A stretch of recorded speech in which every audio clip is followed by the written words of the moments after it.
नमस्कार, बहुत स्वागत है आप सभी का सुबह के हमारे इस खास बुलेटिन में। मैं हूं आपके साथ मरियम अली। चलिए नजर डाल लेते हैं तमाम बड़ी खबरों पर। रज्जो, तू आज काम पे भी नहीं आई? आज मन्नू की स्कूल की बस लग गई है ना, इसलिए इसको छोड़ने आई थी। स्कूल की बस? पर तेरा मन्नू तो सरकारी स्कूल में पढ़ता है ना? हाँ जी दीदी, अब सरकारी स्कूलों में 200 बसें चल पड़ी हैं, जिसका फायदा मेरे मन्नू जैसे 10,000 बच्चों को होगा। सरकारी स्कूलों ਨੂੰ भी बहुत शानदार बसां ਅਸੀਂ देवांगे। पहले बैच वास्ते 20,000 बच्चे ਦਾ ਅਸੀਂ प्रबंध कर रहे हैं। महाराष्ट्र के जलगांव में बीते दिन एक बड़ा ट्रेन हादसा हो गया। आपको बता दें कि यात्री आग लगने की अफवाह की वजह से ट्रेन से कूद गए, जिसके बाद दूसरी तरफ से आ रही ट्रेन ने उन सभी को कुचल दिया और इस हादसे में कई लोग घायल हैं। वहीं अब तक का जो आंकड़ा सामने आया है उसमें 12 से 13 लोगों की मौत हो चुकी है। ये train Lucknow Mumbai Pushkar express train थी। इस घटना पर देश के प्रधानमंत्री नरेंद्र मोदी ने भी दुख जाहिर किया है। वहीं मामले पर महाराष्ट्र के डिप्टी सीएम एकनाथ शिंदे ने भी दुख जताते हुए क्या कहा, सुनिए। जलगांव में हुआ हादसा बहुत ही दुर्भाग्यपूर्ण है, दुर्दैवी है। मैंने उसकी जानकारी ली हुई है। कलेक्टर, विभागीय आयुक्त, उनसे मैंने बात की है और जो घायल है उनका इलाज तुरंत अस्पताल में, उनको हॉस्पिटलाइज करने की सूचना दी हुई है। वहां पर रेस्क्यू ऑपरेशन चालू है और बिल्कुल सभी लोगों को सभी तरह की सहायता जो है सरकार की तरफ दे रहे हैं। साथ ही मंत्री गुलाबराव पाटिल ने भी घटना की काफी जानकारी दी है। देखो, पुष्पक एक्सप्रेस जो है जो लखनऊ से मुंबई तरफ जाती है और जलगांव से 40 किलोमीटर के दूरी पर ये घटना घटी है, जहां से मुंबई तरफ जा रही थी। वहां पर जनरल डिब्बे में ऐसा कहा गया कि आग लगी है, तो चेन पुलिंग होने की वजह से कई लोगों ने राइट साइड, कई लोगों ने लेफ्ट साइड वहां पर जंप लिया और बाजू से आने वाली जो कर्नाटक एक्सप्रेस है उसमें कम से कम 11 लोगों की मौत हो चुकी है। 4 गंभीर बताए जाते हैं, 7 लोगों को कम लगा है और मुझे लगता है कि वो जो 4 लोग हैं वो भी बहुत गंभीर है, मृतों की संख्या बढ़ सकती है। गणतंत्र दिवस के मौके पे होने वाली परेड की रिहर्सल काफी दिनों से जारी है। इसी बीच आज यानी 23 जनवरी को फुल ड्रेस में रिहर्सल होती है, जिसमें परेड निकलती है। इसी को लेके दिल्ली पुलिस ट्रैफिक डीसीपी ढाल सिंह ने क्या कुछ बताया, सुनिए। जैसा कि आप जानते हैं कि 26 जनवरी में जो रिपब्लिक डे बंदोबस्त होता है उसका एक फुल ड्रेस जो है वो 23 को होता है और जिसके रिगार्डिंग जो परेड का टाइमिंग है 10:30, उससे लगभग 2 से 3 घंटा पहले ये ट्रैफिक और पुलिस के बंदोबस्त लग जाते हैं, जिसमें कि सी हेक्सागन और उसके आसपास की जो रोड्स हैं, साथ ही साथ रफ़ी मार्ग, मानसिंह और जनपथ, ये तीनों रोड बंद होते हैं।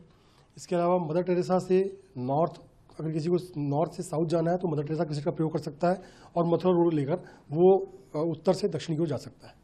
सर, चूंकि वर्किंग डे है सर, ऐसे में लोग कितना स्टाफ रहेगा उनको असिस्ट करने के लिए, उनको बताने के लिए जो भी अल्टरनेट रास्ते हैं उनके लिए?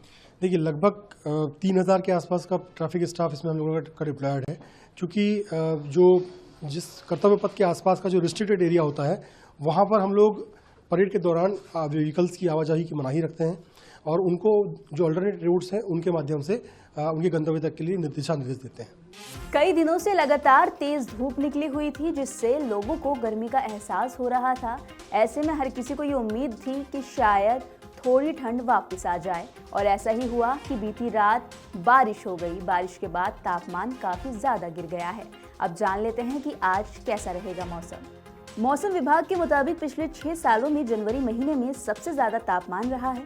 दोपहर के वक्त निकली धूप ने लोगों को अपने स्वेटर निकालने पर मजबूर कर दिया। हालांकि पश्चिमी विक्षोभ के एक्टिव होने की वजह से विभाग ने 23 जनवरी यानी आज कई जगहों पर बारिश होने की आशंका जताई थी। साथ ही IMD के आंकड़ों के मुताबिक दिल्ली में 23 जनवरी को अधिकतम तापमान 22 डिग्री सेल्सियस और न्यूनतम तापमान 12 डिग्री सेल्सियस पर बना रहेगा। वहीं सुबह और शाम के वक्त हल्का कोहरा रहेगा। इसके अलावा राष्ट्रीय राजधानी में 22 जनवरी को न्यूनतम तापमान 9.3 डिग्री दर्ज किया गया है, जो इस मौसम के सामान्य तापमान से 1.8 डिग्री ज्यादा है। उत्तर प्रदेश के प्रयागराज में महाकुंभ का पर्व चल रहा है। इसी बीच आपको बता दें कि आज वहां 11वां दिन है, जहां करीब जब से महाकुंभ शुरू हुआ है तब से अब तक लेकर 10 करोड़ से ज्यादा श्रद्धालुओं ने डुबकी लगा दी है। आस्था की डुबकी में अब ये संख्या और ज्यादा बढ़ सकती है। खास तौर पर मौनी अमावस्या होने की वजह से दूसरे अमृत स्नान के मौके पर करीब 10 करोड़ श्रद्धालुओं के संगम में स्नान करने की उम्मीद जताई जा रही थी। महाकुंभ में न सिर्फ भारत के बल्कि विदेशी श्रद्धालु भी बड़ी संख्या में सनातन धर्म के रंग में रंगते हुए नजर आ रहे हैं। वहीं महाकुंभ में श्रद्धालुओं की भीड़ के बीच विदेशी साधु संतों के शिविरों और अखाड़ों में भी ध्यान और साधना का माहौल बना हुआ है। आपको बता दें कि अब तक 20 देशों के 10,000 से ज्यादा श्रद्धालु संगम स्नान कर चुके हैं। डोनाल्ड ट्रंप के शपथ ग्रहण में पहुंचे हमारे देश के विदेश मंत्री एस जयशंकर ने अमेरिका के सचिव मार्को रूबियो से बातचीत की है, जिसके बाद दोनों देशों के बीच द्विपक्षीय बातचीत की। इस पे काफी मुद्दों पर चर्चा भी हुई है।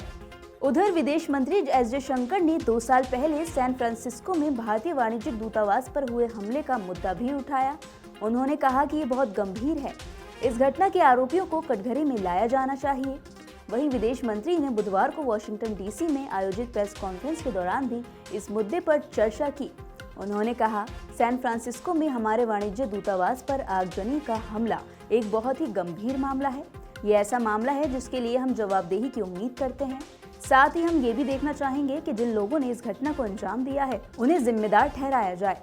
भारत इस घटना के लिए जवाबदेही की उम्मीद करता है।